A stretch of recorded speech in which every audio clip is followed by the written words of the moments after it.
La empresa UPM dio el sí. Después de meses de incertidumbre, a mediados de julio, confirmó que instalará una segunda planta de celulosa acá en Uruguay. Será la mayor inversión en la historia de nuestro país, pero también la más importante en la historia de UPM. En general se le espera con entusiasmo, pero de todos modos sigue latente la polémica. Hay movimientos que cuestionan el contrato suscrito entre el Estado uruguayo y la compañía finlandesa y marcan su preocupación, por otro lado, por el impacto ambiental de las nuevas instalaciones. Y están los defensores de la inversión, que ponderan los beneficios económicos, de generación de puestos de trabajo y de desarrollo tecnológico que el proyecto implica, tanto en la etapa de construcción como luego, cuando las máquinas estén funcionando de manera regular. La controversia tal cual existe hoy apareció en nuestras tertulias en los últimos días. Y por eso nos pareció que valía la pena dedicar un espacio concreto al intercambio sobre este asunto. Armar un mano a mano entre dos integrantes de las mesas de En Perspectiva. Por un lado, Pablo Carrasco, ingeniero agrónomo, empresario del sector ganadero, enfático defensor de UPM2. Pablo, buen día. Buen día, muchas gracias por la invitación. Y por otro, Oenir Sartú, abogado, firme militante del rechazo a este proyecto. Oenir, bienvenido también, buen día. Muy buen día. Gracias por madrugar ambos. No es el horario habitual, pero creo que es una instancia en la que nos vamos a enriquecer todos seguramente con la conversación. Ojalá. Primero, creo que vale la pena aclarar desde qué lugar hablará cada uno. Oenir lleva ya varios meses como uno de los voceros de UPM2 No. Vamos a recordar qué es ese movimiento. Movimiento Ciudadano UPM2 No. Es un movimiento de uruguayos preocupados o adversos a la instalación, al contrato, a las condiciones en que se pactó este negocio, desde el punto de vista institucional, desde el punto de vista económico, desde el punto de vista ambiental, desde el punto de vista social y cultural. Y Pablo, no hay movimientos a favor de UPM2. ¿Por qué decidiste salir en las redes sociales o acá en los medios de comunicación a defender este proyecto? Sí, es verdad, lo mío es una unipersonal, digamos, ¿no? A mí es paradójico, ¿no? Has conseguido que venga uno de derecha a defender un logro del gobierno del Frente Amplio y que tengas uno de izquierda peleándolo al mismo gobierno. Por suerte no se alcanzaron los votos ayer, sino perdimos la pensión de travesti que podíamos haber ganado con Oenir. Ya le puso un poco de humor. Esto es además la primicia que consiguió Emiliano. Un uruguayo que se proclama de derecha. Sí, yo conozco solo dos. No, pero va a haber Connie más. Hughes y Salimos tú. del closet y ahora va a empezar a haber más. Porque nadie, acá todo el mundo dice ser de centro, no importa. Ya hemos hablado de esa paradoja ¿sí? en otras ocasiones. Pero no, en serio, digamos. ¿Tú te calificás de izquierda? ¿Cómo es? Porque te acabo de poner en ese casillero. No, sí, yo históricamente siempre he sido una persona de izquierda. En los últimos años alejado de los gobiernos del Frente Amplio. Pero no, lo que pasa es que los gobiernos del Frente Amplio se alejaron de la izquierda, qué distinto. Yo sigo estando en el mismo lugar, son ellos los que se corrieron. Pero volvamos a tu posicionamiento, Pablo. Es fuera de todo chascarrillo, a mí de una manera incremental me empezó a preocupar que esta, siendo la tercera planta, fuera la del escándalo, digamos, porque ya tenemos experiencia, ya lo hicimos por 2 veces antes y sin embargo se empezó creo que por un fenómeno nuevo que esta es la primera planta con redes sociales a full. Una versión estaba muy accesible en las redes sociales y vos simplemente, si decían UPM contamina, retuiteás y eso crece y crece sin parar. Y la otra, para mí, una muy mala comunicación del gobierno como de la empresa. Tenías que entrar a la página de la presidencia, bajar un documento de 30 hojas y estudiarlo. Es decir que la accesibilidad, digamos, a las dos voces que puede haber en relación a este tema, siempre me pareció que se estaba grabando y con el tiempo no aparecía nadie. Es decir, no sé si tenía sustituto para mí. Creo que para venir tenías alguno, pero para mí me parece que no tenía sustituto. Entonces, realmente esto es una unipersonal. ¿Tu vinculación con el proyecto? Es ninguna, nunca tuve con la forestación, nunca voy a tenerla. Es más, mi negocio es ganadero, a mí me va bien, yo no tengo por qué venir a defender a nadie por intereses personales. Y además, en la práctica, nosotros como Conexión Ganadera tenemos algunos miles de hectáreas en ese lugar que nos va a complicar la vida porque la tierra va a subir, nos van a hacer una competencia compleja y porque la mano de obra se va a volver prácticamente imposible. Así que yo no... solamente me trae acá poder dar en versión Twitter, digamos, la otra posición, lo más digerible posible para la gente. También hay una cosa que a mí nadie lo va a decir explícitamente, y es que yo le siento un tufillo a esto de que si no es de mi gobierno, es malo, digamos. Hay una cosa... para mí antipatriota. Ahí estás que está cuestionando flotando. a la oposición. A toda la oposición, a mi propio partido, tal vez. ¿Tu partido? El Partido Nacional. Así que, digamos, bueno, eso es un deber ciudadano, y creo que Onir, desde ese punto de vista, está la misma. Él no vive en Paso de los Toros, no integra nada, y está acá por una convicción, como yo estoy por la otra. Sí, yo tampoco tengo absolutamente ningún interés material ni personal a favor o en contra de esto. Actúo como ciudadano uruguayo, como puede hacerlo cualquiera. Hay una cosa que me parece que hay que señalar.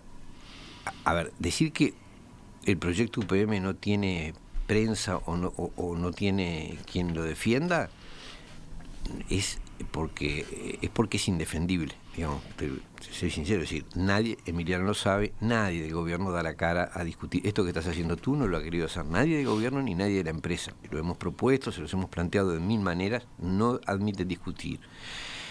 En cuanto a medios de publicidad, bueno, abruman con la publicidad sobre UPM, todo el día están presentando acá y allá los éxitos, las cosas.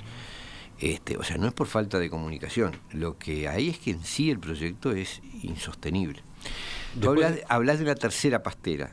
Nunca Uruguay había invertido las sumas, los miles de millones de dólares que va a invertir para que este negocio sea posible. O sea que es muy distinto lo anterior de esto, ¿no? Es un hecho absolutamente nuevo. Una última aclaración a propósito de el intercambio que vamos a tener a partir de este momento. Uno es abogado, como dijimos, el otro es ingeniero agrónomo. Corremos el riesgo de que la discusión sea un diálogo de sordos, ¿no? Si cada uno de los dos se centra en los temas de su especialidad.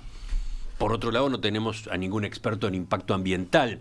Entonces, ¿qué es esto? ¿Un primer debate? ¿Una especie de polémica de entrecasa para continuar puntos que quedaron esbozados en las mesas? Bueno, no sé cómo lo quiera definir la producción, que fue la que tuvo la idea.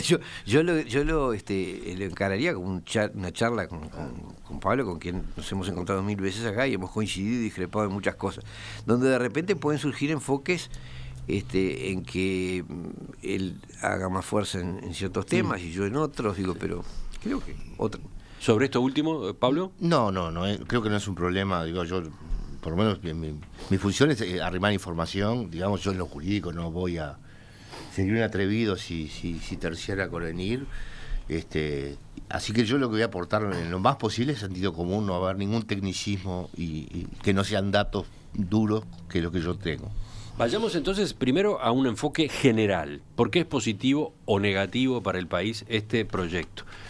Onir ya esbozó algún apunte. ¿Quién quiere arrancar? No lo sorteamos esto. Vamos primero por la positiva. A ver, Pablo. Para hacer honor a mi partido. Hacer honor a tu partido. Claro. Pero ya no es la consigna de esta vez. No, es lo que nos une. Un titular, después profundizamos. Digamos, el impacto que va a tener se ha repetido, no está el 2% del PBI. Vamos a tener a eso hay que agregarle el 2% del PBI con la planta funcionando. A eso hay que agregarle la construcción de la planta, que nos va a dar el año que viene un 1,5%, el otro un 2% y el tercero un 1% adicional por la propia construcción. La importancia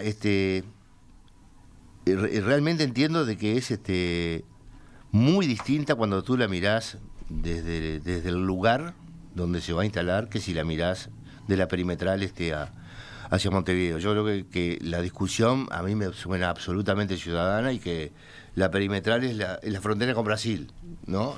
Después hay un pozo, que es todo el resto del interior, y es allí donde es desesperante la falta de trabajo. Como ejemplo, creo que tú lo dijiste, en el primer llamado de 9 personas se presentaron 1000 que tienen que vivir entre Paso de los Toros y Durazno, que es una cantidad gigantesca si uno sabe la despoblación que tiene esa zona. Entonces, la manera que lo mira la gente del interior es completamente distinta.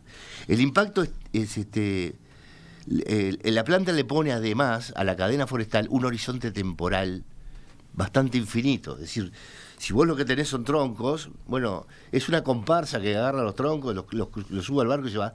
Por lo tanto, se va cuando quiere y esa cadena está pendiendo de un hilo para que nuevas inversiones puedan ser hechas. Estas cosas le ponen una promesa de duración en el tiempo que hace que todo lo demás sea mucho más atractivo para invertir. ¿De acuerdo?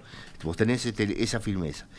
Está el procesamiento de esa madera ¿sabés asegurado? Que alguien se instaló por 30 años y es la punta de la cadena?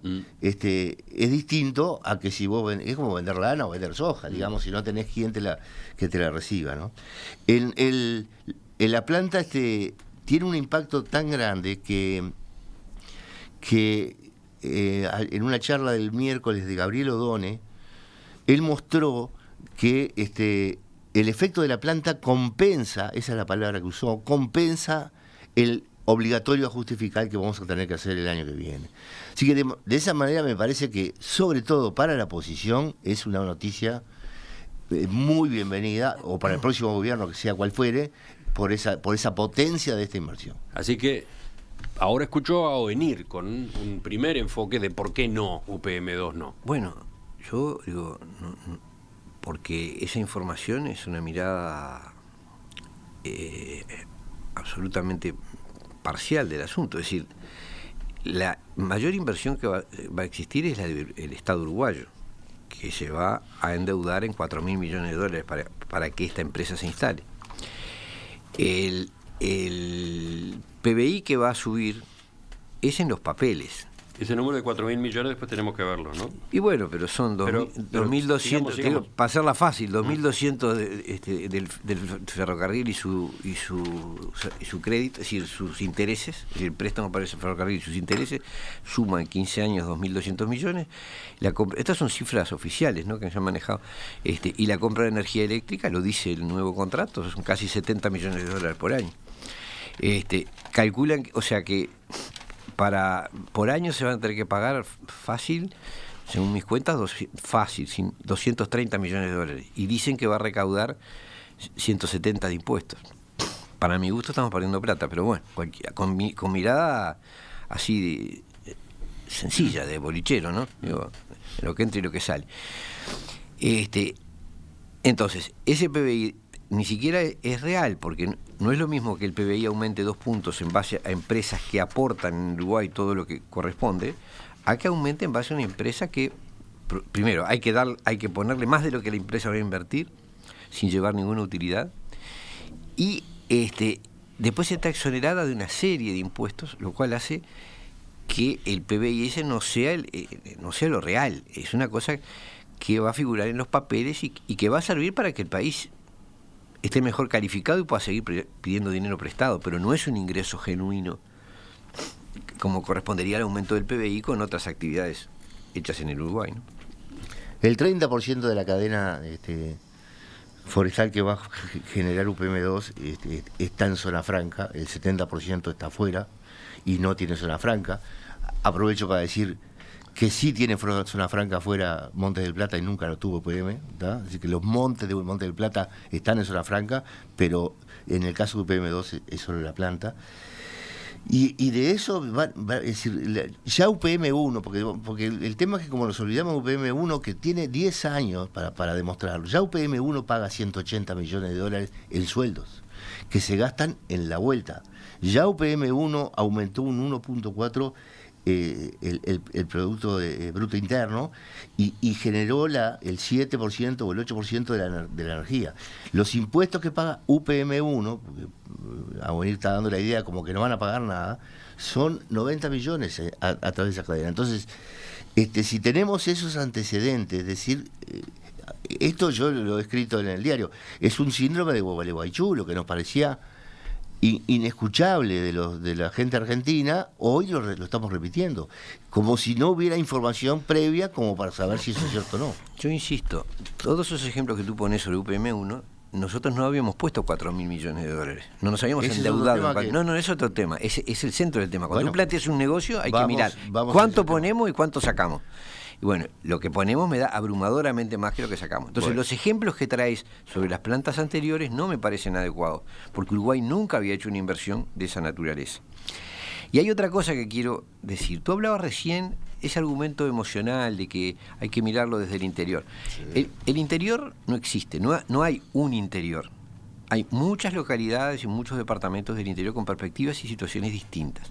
Si tú me querés hablar de la localidad donde se va a instalar, de Pueblo Centenario, de Paso de los Toros, sí, hay gente, yo he estado ahí, hay gente que está muy esperanzada con ese negocio, hay otra que no es unánime, pero sobre todo no se puede mirar esto desde la perspectiva del que a ver, si yo decido instalar una lluvia de oro usando el presupuesto nacional acá en la Plaza Independencia y hacemos una encuesta alrededor de la Plaza Independencia, vamos a estar todos locos de la vida.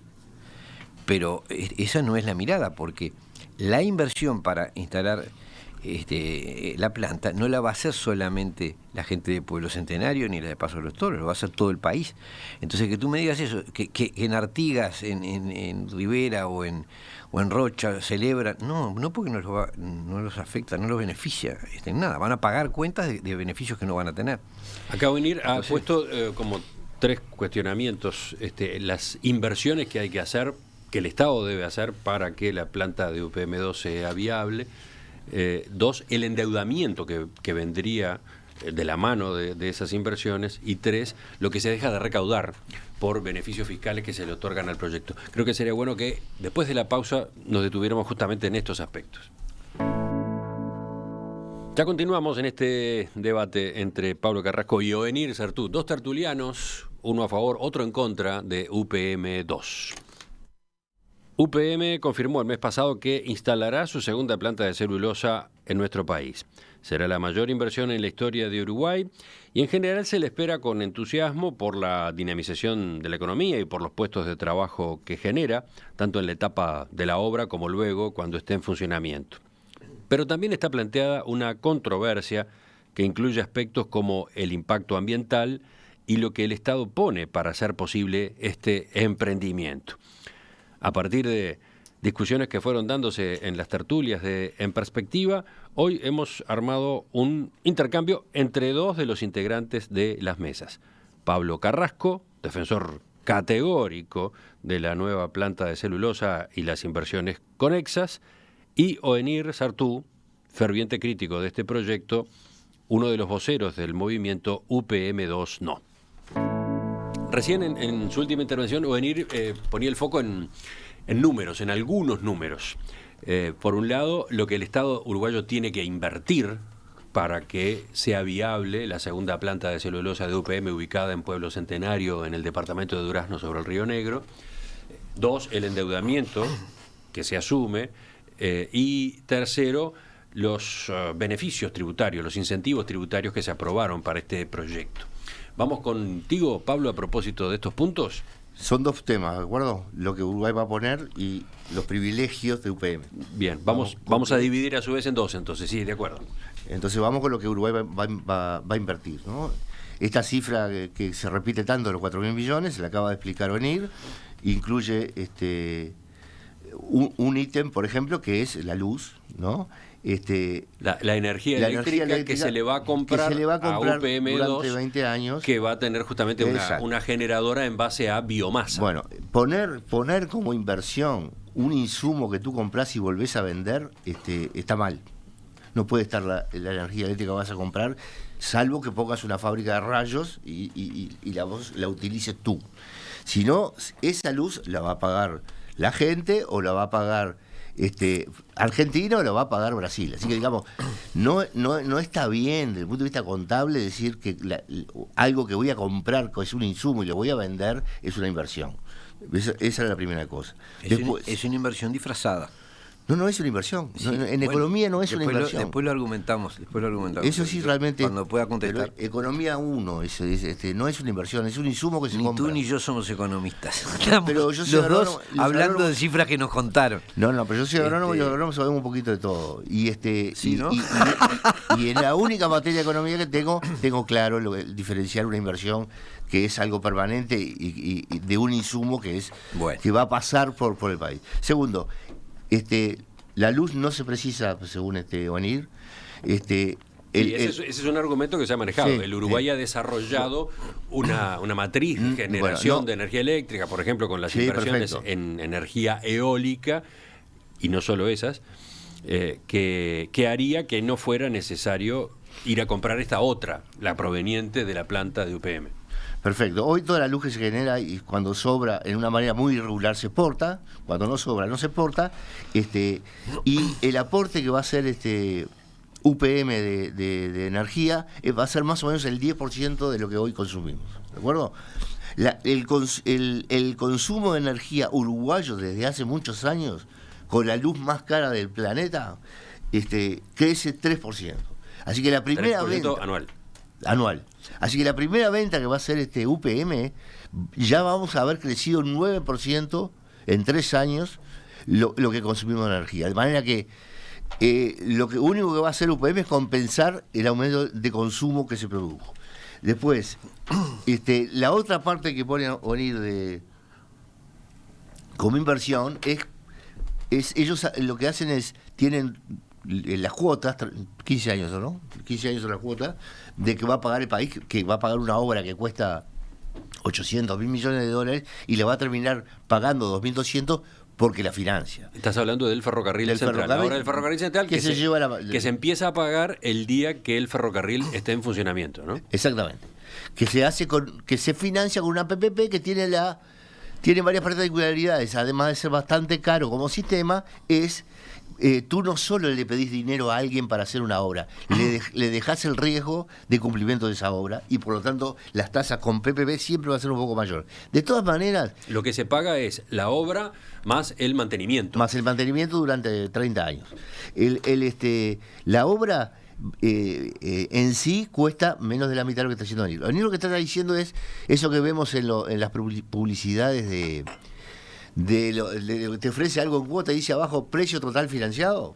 Eso es lo que está haciendo Onir. Sí, pero es lo que vamos a pagar. Y eso conceptualmente, es lo que vamos a pagar. Elimina un elemento económico básico que es el valor tiempo del dinero. Onir le está poniendo el mismo valor a algo que va a pagar dentro de 30 años que la primera cuota que vamos a pagar. Y eso no funciona así. Y si lo quieren hacer así, que es un método equivocado para calcular una inversión, pues hagamos la comparación con el mismo sistema del otro lado.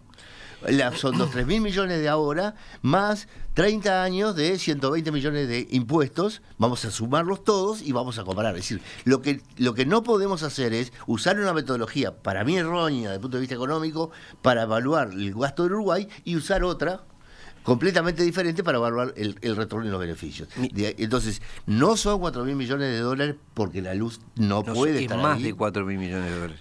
Bueno, ahora lo voy a desarrollar. Perfecto. No son los 4.000 millones de dólares porque la luz está incorrectamente incluida y el precio de financiación simplemente se suma de una manera muy fácil de entender para la gente, pero incorrecta en la comparación. ¿Y dónde se está teniendo en cuenta el ingreso que el ferrocarril central va a generar? El ingreso porque está el pago que va a haber que hacer por utilizar esas vías, ¿también forma parte de esta cuenta o no? Lo que pasa es que evaluar una inversión por el canon, es decir, si tú decís el tren va a costar 1.000 millones y UPM va a pagar 7, van a demorar 700 años, lo que decían en pagarlo, ¿verdad? Es muy buena la pregunta, ¿cuál es utilidad de este proyecto, y eso se hace con la rentabilidad social, que se hace con metodología del Banco Mundial, ¿sabes? Que hacer responderlo de esta manera. ¿Por qué? Porque si no, por ejemplo, Ruta 14, ¿no? Mercedes Rocha, que la vamos a hacer ahora, va a costar $100 millones, no tiene peaje en ningún lado. ¿Qué hace? ¿No la hacemos? ¿Nos quedamos solo con la intrabalnearia? Porque la única que tiene peaje intrabalnearia es porque no se evalúa de esa manera, se evalúa de otra manera. Bueno, acá hay muchas cosas para aclarar. Primero, hay una técnica que yo le llamo, o le llamaría de los ministros de Economía, ¿no? De demostrarte que en realidad te estás muriendo de hambre, pero el negocio es maravilloso. A ver, Uruguay va a pagar 2.200 millones de dólares, porque el negocio se hace de tal manera que eso es lo que va a pagar. ¿Que gran parte sea intereses? Sí, pero cuando uno hace un negocio tiene que mirar lo que realmente tiene que pagar. No importa cuánto es intereses y cuánto es precio, y nadie lo sabe. Lo cierto es que tenés que pagar esa plata. La otra cosa, la compra de energía. A ver, para cualquiera de nosotros, cualquier uruguayo común del corriente, si se obliga a pagar, si yo alquilo una casa que sale más de lo que yo puedo pagar o más de lo que gano, bueno, estoy haciendo un mal negocio, estoy haciendo una cosa imprudente. Acá Uruguay, es más, que tiene muchas más habitaciones que las que yo pueda tener que usar. Bueno, estoy pagando caro por una cosa que no necesito. Eso es lo que está pasando con la energía eléctrica. O sea, Uruguay se obliga a comprarle la energía que le sobra a UPM. O sea, que algo que UPM perdería se convierte en ganancia para UPM. ¿Y qué sentido tiene asegurar la compra de una energía que no se sabe si se va, que más bien sabemos que no se va a necesitar, porque toda la política ha sido, es decir, se han llenado la boca hablando del cambio de la matriz energética? Tenemos ya contratos con los generadores eólicos que obligan a pagar energía que no se necesita. A veces no se utilizan otras fuentes de energía renovable porque como igual hay que pagar esta. Es decir, no es cierto que haya una expectativa de necesitar esa energía. Pablo mencionó la exportación. Cuando se exporta, la exportación a Argentina y a Brasil, ¿no? Cuando se exporta se vende más barato pero mucho más barato que lo que nos sale a nosotros la energía y que lo vamos a pagar a UPM. O sea que como negocio si estamos pensando en exportar energía, es ruinoso. Y además, ¿quién puede saber las necesidades de energía de aquí a 20 años? Es decir, las cosas pueden cambiar de tal forma que eso sea absurdo y que el precio sea delirante. Esto es una entrega de dinero encubierta. Es decir, si yo me comprometo a comprarte a ti el agua sucia a lavar los platos, que es lo que es la energía para UPM, bueno, para ti es un negocio redondo. Para mí está difícil. Te estoy comprando una cosa que a vos te sobra, y que si no la tendrías que tirar, y te la estoy pagando más caro que lo que yo vendo esa energía hacia el exterior. Y es un producto que muy probablemente hoy no lo necesitamos. A mí me queda la duda de si es algo que le sobra a UPM o la usina generadora de energía eléctrica en base a biomasa se diseñó para sobrepasar las necesidades de la planta y que la empresa sea también un proveedor de energía a la red, ¿no? Bueno, pero eso no me queda muy claro, porque UPM, por otro lado, va a recibir energía de UTE, es decir, a un precio especial, y va a recibir combustibles baratos, o sea, a menor precio que lo que pagamos nosotros. O sea que no me queda muy claro que ellos usen esa energía. Parecería que es un resultante que no tiene una utilidad. Pablo, cuando tú fabricas celulosa o cualquier cosa, te sobra o tenés un desperdicio que hoy con la tecnología actual se puede transformar en energía. Así que digamos lo que hace... Desperdicio, ¿estás hablando? De un subproducto, lo que te queda después de sacar lo que te interesa, que es la celulosa, te van a sobrar cosas. La podrías tirar al río o le podrías dar un uso como le dan las industrias modernas hoy, que es producir energía.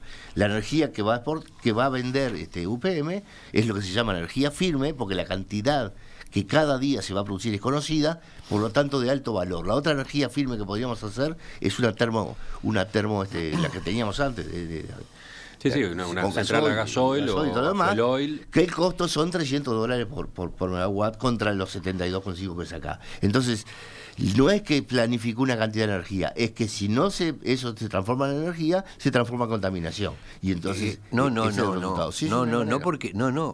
porque perfectamente le puede decir, mire señor, usted esta biomasa guárdesela donde le quepa, pero usted acá no puede enchastrar. En vez de eso, ¿qué le dijeron? No te preocupes, te pagamos eso, te lo pagamos a buen precio, te lo aseguramos, tenés la venta asegurada. Es una forma disimulada de darle otro privilegio a UPM. A todos nosotros, cuando nos sobran cosas en la actividad que hacemos, no viene el Estado y nos las compra. Nos arreglamos. Y la idea de que lo tiramos al río, no, de ninguna manera. Es decir, sería un problema para UPM si tuviese que hacerse cargo de eso, ya sea convirtiéndolo en energía inútil y desperdiciada o teniendo que guardar esos residuos en algún lugar donde no contaminaran. Entonces es un nuevo encubierto subsidio que le da el Estado uruguayo a la empresa UPM. Más allá de las opiniones nuestras, también anoche la producción nos hizo llegar un documento con un estudio para mí muy bien hecho, donde mostraba que la rentabilidad probable del proyecto, de la inversión uruguaya que está diciendo ENIR, donde ahí sí se toma en cuenta el valor tiempo del dinero, es de un 12%, una rentabilidad del 12%. Entonces se está refiriendo a un documento que mencionó el contador Álvaro García, director de la Oficina de Planeamiento y Presupuesto, cuando vino hace 2 semanas a la entrevista central acá, luego de conocida la decisión de UPM. Es un informe que se remitió al Parlamento ante una consulta que había hecho el diputado Iván Posada del Partido Independiente. El título es Evaluación financiera de ingresos y egresos del proyecto UPM-2. Ahí solamente tiene en cuenta los números desde el punto de vista del Estado. El Estado. Lo que el Estado pone y lo que el Estado recibe a lo largo de la existencia de este proyecto. Exactamente. ¿No? Y bueno, y además los cálculos los hacen en base a varios escenarios posibles, ¿no? Escenarios más convenientes, escenarios más dificultosos. Sí. ¿Qué decías entonces sobre ese? Este documento lo vamos a poner en la web porque estaba pendiente de publicarlo, ahora vamos a colocarlo ya, sí. Te quiero decir, estoy seguro que venir no le va a creer nada porque es una versión del gobierno, pero está hecho con las metodologías clásicas de evaluación del gobierno, ¿no? Ni siquiera es del gobierno. Esto sí es del gobierno. Esto sí es del gobierno. Creo que estás aludiendo a CPA Ferrer en el otro informe, pero esto no lo hizo CPA Ferrer. No sé si CPA Ferrer, pero yo no he visto que el gobierno hiciera sus propios cálculos. Están tomando los datos que le da la empresa a través de sus asesores. Lamentablemente es así. Yo creo que no, en este caso. Pero la rentabilidad del negocio y la inversión es un 12% probable entre un rango entre 5 y 31%. Digamos, eso desmiente de que esto sea una inversión ruinosa. Pero claro, hay que creer en la metodología científica para poder admitirlo. No. Buenir, ¿tú revisaste ese documento? No, yo no lo he revisado.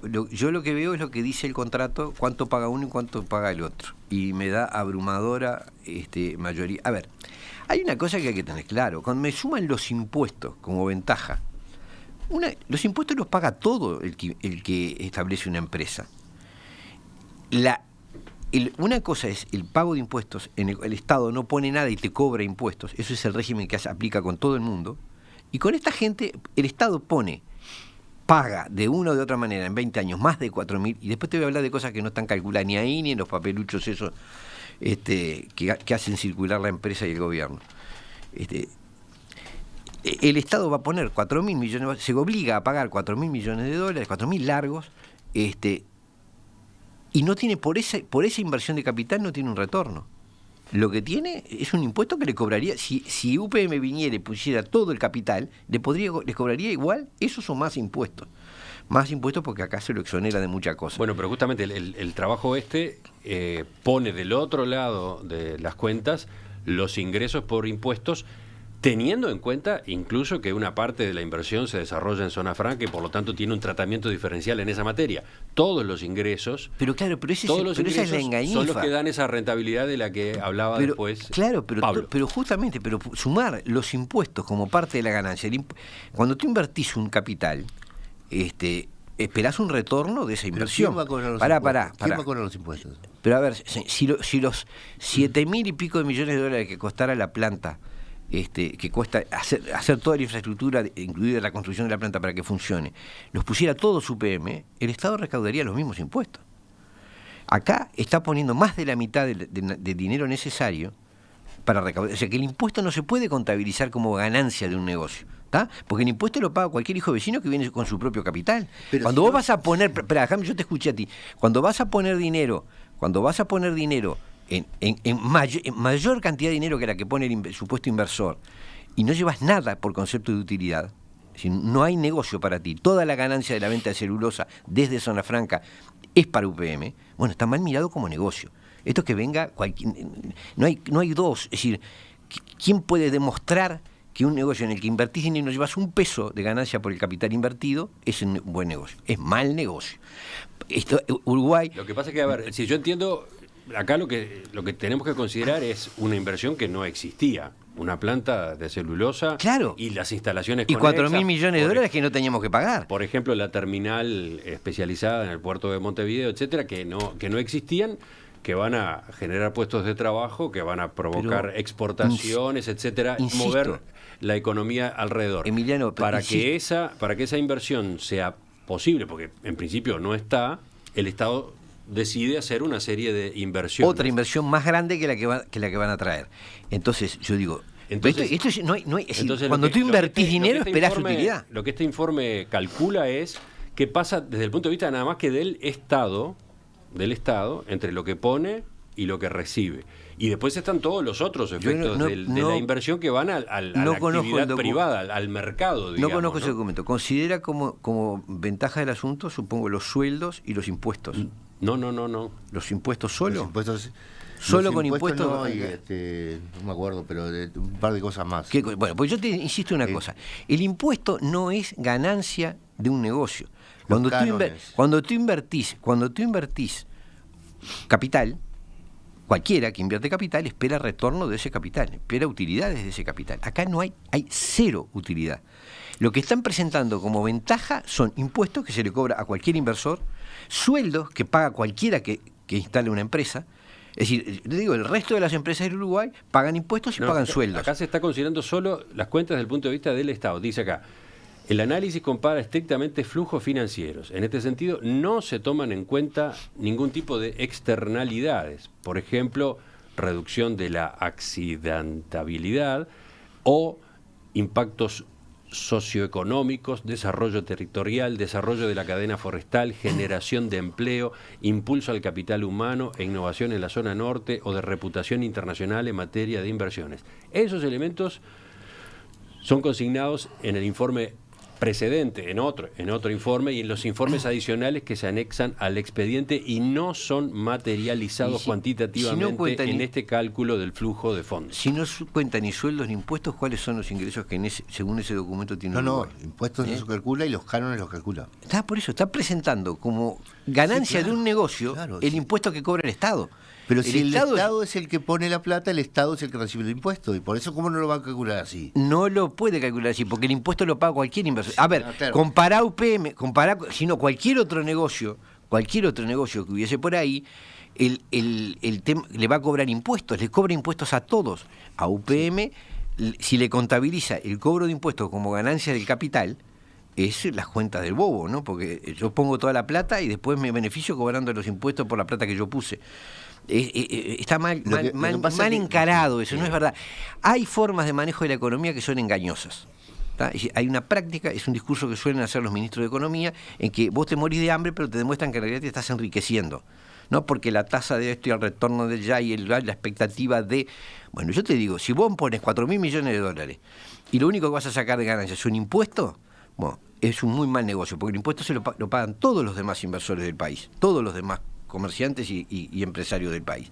No se puede confundir el concepto impuesto con el concepto utilidad del negocio. Eso, si yo también hice un año de economía, pero me da el mismo conocimiento que vos. Tenemos que hacer una pausa. No sé si de este capítulo te quedó algo, Pablo. No, simplemente que ONIR nos está diciendo de que si no existiera la planta, otros pagarían los impuestos y no tendríamos cambio en los ingresos. No, te estoy diciendo que no me hagan pasar como utilidad de un negocio el impuesto, porque el impuesto para el Estado el impuesto no el Estado lo único que se maneja es cobrando impuestos y pagando cosas. ¿Cómo no va a poner una y otra? Si porque no hay utilidad de la inversión, Pablo, porque es un mal, están usando la plata de todos para un negocio en que no van a tener utilidad.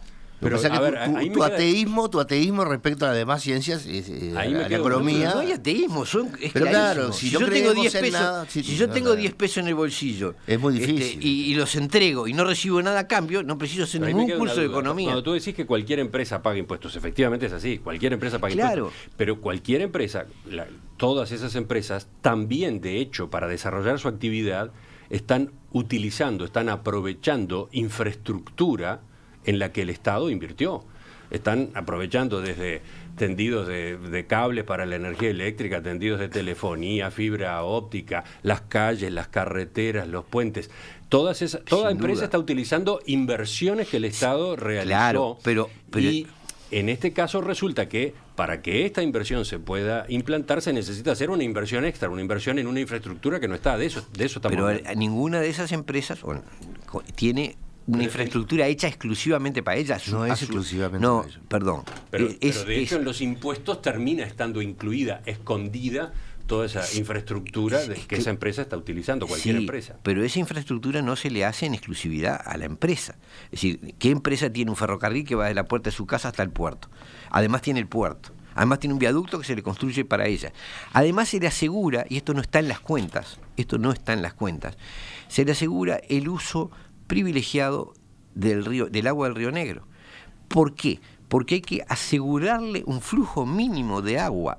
¿Qué empresa tiene ese beneficio? No Eso me es digas un- que no, eso es está un redactado no, así. Eso es un razonamiento completamente. Hacemos una pausa No, bueno, y pero enseguida- no califiques el razonamiento, enseguida- dame argumento. Bueno, ¿por qué querés que Dame te- argumento, no, pero si entonces me parece yo te digo, que- tiene asegurado el uso de un caudal mínimo del Río Negro. Eso significa dirigir todas las políticas de agua del Río Negro al servicio de la empresa. Y además no paga un mango por esa. Espero No paga un poder peso tener por esa, la oportunidad por esa de agua. explicarte por qué ese razonamiento Enseguida es venimos equivocado. con Quiero un ver. último capítulo de este intercambio. Ingresamos en la última parte de este debate, no sé cómo llamarlo, intercambio, conversación entre dos tertulianos. Pablo Carrasco a favor de la inversión en UPM2, Ovenir Sartú contrario a ese proyecto. Un diálogo en el que estamos recorriendo algunos de los aspectos que forman parte de la polémica pública. A ver, ¿te había quedado algo para contestar, Ovenir, a lo que señalaba Ovenir, Pablo?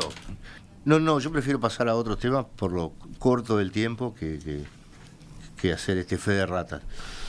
Bueno, a ver, pero ¿a cuál punto pensabas ir tú? Porque A los privilegios, porque ese está es un- lo jurídico, por ejemplo, que tenemos que hablar con Ovenir enseguida, pero a ver, dale. Porque yo creo que hay una frase que domina este tema, que es: si a los demás uruguayos le hubieran dado lo mismo que UPM, todos éramos rentables. Eso es lo que yo quiero contestar, porque eso no es verdad. La empresa, primero, la empresa va a negociar hasta que su costo sea igual a lo de la competencia. Si no, no se instala. Digamos, eso es un tema si arrancás siendo más caro que Brasil, no te instalás. Así que ese es un límite natural de la negociación. ¿Qué cosas paga UPM? Primero, zona franca, en la cual mucha gente está enojada. ¿Sabés qué nos dice la ley? Para una zona franca tenés que invertir por lo menos 800 millones de dólares. Así que cualquiera que tenga 800 millones de dólares tiene acceso a una zona franca en Uruguay. Una pavada, una Sí, pavadita. esa es la ley. Es muy democrático. Esa es la ley, sí, bueno, pero esa ley de Todos los 2015. uruguayos que tengan Del más de 2015. 800 millones de dólares tienen una zona franca. Después, Está bárbaro. El canon que paga, que son 7 millones, ¿es poco, es mucho? Bueno, pero tengan esta idea. Es 10 veces el que paga UPM1. ¿Saben cuánto paga Zona América? Todo ese lío de Zona América de canon, 1,5 millones. ¿Tá? Estos son 7 millones. Después, UPM, el canon no tiene impuesto a la renta, pero tiene un canon, que de última es más o menos lo mismo que está pagando. Si se lo trasladás al área que cada uno maneja de campo y compararas un frigorífico con UPM se maneja con 250.000 hectáreas, 7 millones, te da $28 por hectárea que va a trasladar a las hectáreas de los productores o del mismo en la parte de producción. Perdón, a ver cómo es eso, no entendí. Y claro, vos podés hacer equivaler el canon de 7 millones a los impuestos de la renta que pagan las industrias. Comparemos dos cadenas: frigorífico, ganado, frigorífico, o forestación, plantaciones, planta UPM. ¿tá? Te va a dar que por cada hectárea de la forestación paga $28, y mientras que el frigorífico en 750.000 hectáreas paga 4,5. Es decir que Si fueras productor ganadero, pagarías la quinta parte de lo que pagarías si sos un productor forestal. Después... ¿Eso en qué materia? ¿En canon, decís tú? Claro, porque es lo lógico, comparar el canon, no paga pero paga un canon, es lo mismo. ¿Qué productor ganadero tiene una zona franca? No, la zona franca es la industria. No, pero entonces estás comparando a serrín con pan rallado, esa es la realidad. Déjame terminar. Sí, termina. Segundo, el impuesto al patrimonio, ¿verdad? que le cobran, UPM pidió que se pagara impuesto al patrimonio como los demás productores, por el valor de catastro. No se lo excedieron y se lo cobran por valor real. ¿Sabes cuánto paga de patrimonio? 10 veces más de lo que pagan los productores normales. Al punto de que UPM con 1,5% de la superficie va a pagar el 20% del total del impuesto al patrimonio uruguayo. Entonces, vos si vas, va a pagar canon por la infraestructura vial. Así que si querés que te den lo mismo, hacete cargo de los caminos, ¿no? De los caminos que vas a usar. Canon por el tren, canon por la planta, canon por el puerto, ¿verdad? Entonces, lo que terminamos es que la viabilidad del emprendimiento de UPM no está basada en esos privilegios, porque si yo te hago igual que un productor me mata si yo le comparto el tratamiento comunitario.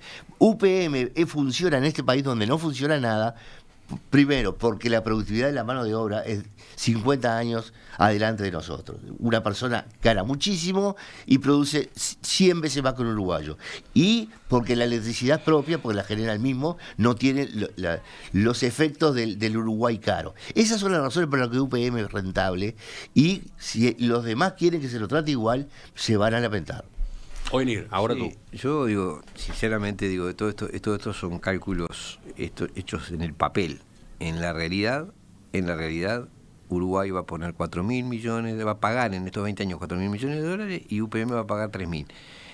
Uruguay no lleva nada de utilidad, UPM va a ganar arriba de 700 millones de dólares por año por ese negocio. Así que los números...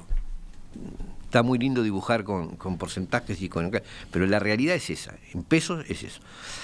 Yo quiero plantear... Pero ahora estábamos en otra cosa, en si tiene un tratamiento tributario, fiscal, privilegiado en comparación con otras actividades productivas. Pero por supuesto, si uno se compara todo lo que se le va a brindar con lo que ellos van a aportar y lo que van a ganar por año, es abrumadora la ventaja para UPM, abrumadora con respecto a cualquier otra empresa. Nadie tiene ese estatuto de privilegio.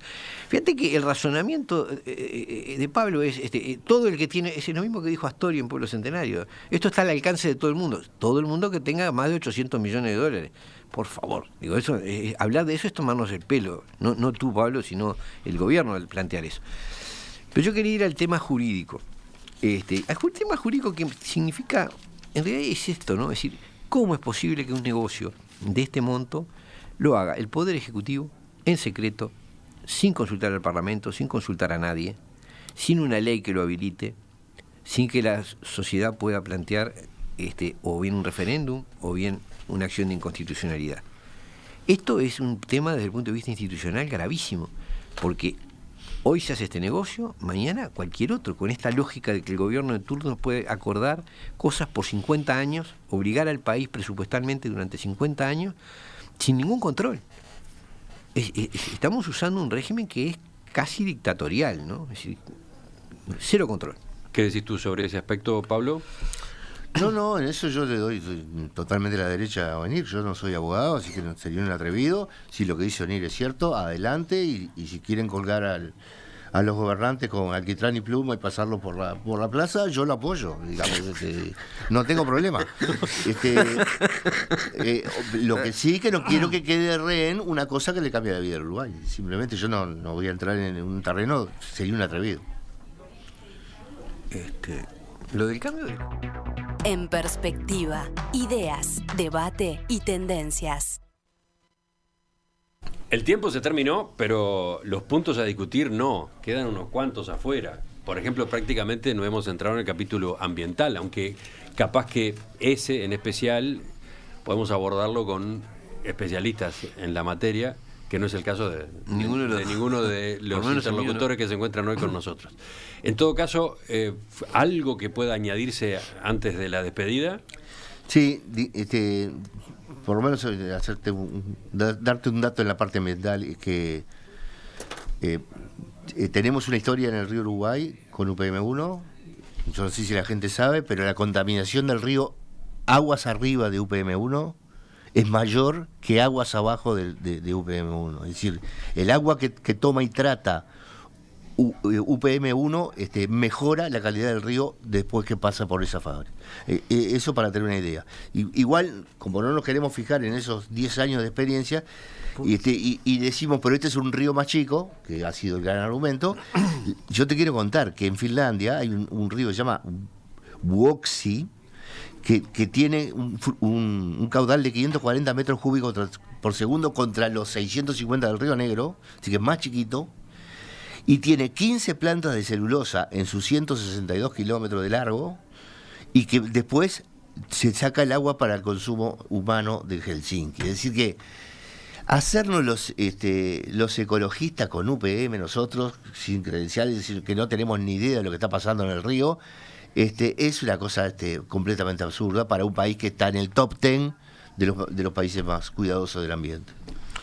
¿Tu final, Ovenir, Sí, por dónde va? Bueno, no, contestar que el río Negro ya está contaminado, ya presenta problemas serios. Yo he hablado con productores de la zona que me dicen que el agua no es apta ni para el consumo de los animales. Entonces, sea como sea, volcar, es decir, incorporar un nuevo factor esto de que el agua sale más limpia después del río, realmente es la primera vez que lo oigo decir. Solo a Pablo se lo he oído decir.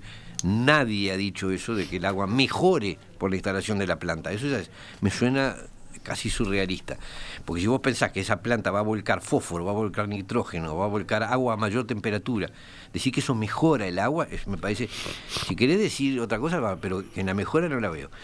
Yo digo, cuando se habla de crear fuentes de trabajo, la imprudencia que estamos teniendo los uruguayos en el tratamiento del agua es tremenda, no solo por el deterioro del recurso agua, sino por la afectación de la industria turística. Es decir, venimos de un verano en que el mal cuidado de todas las aguas superficiales generó algo que es peligrosísimo para la industria turística del Uruguay. Si las playas se contaminan, adiós turismo, ¿no? Entonces veamos cuánto estamos arriesgando. Lo decía Daniel Panario la otra vez, es decir, el problema con esto es que en un momento en que habría que reducir seriamente los factores contaminantes en el agua, se agrega uno, es decir, en vez de reducir se agrega, entonces parece imprudente. Ovenir Sartú, Pablo Carrasco, integrantes de las tertulias de En Perspectiva, les agradezco que nos hayan acompañado esta mañana en un primer paso. Da para bastante más el tema y en las mismas mesas seguramente volverá a aparecer. ¿Nos reencontramos con ustedes en estos días? Con mucho gusto. Con gusto, Emiliano.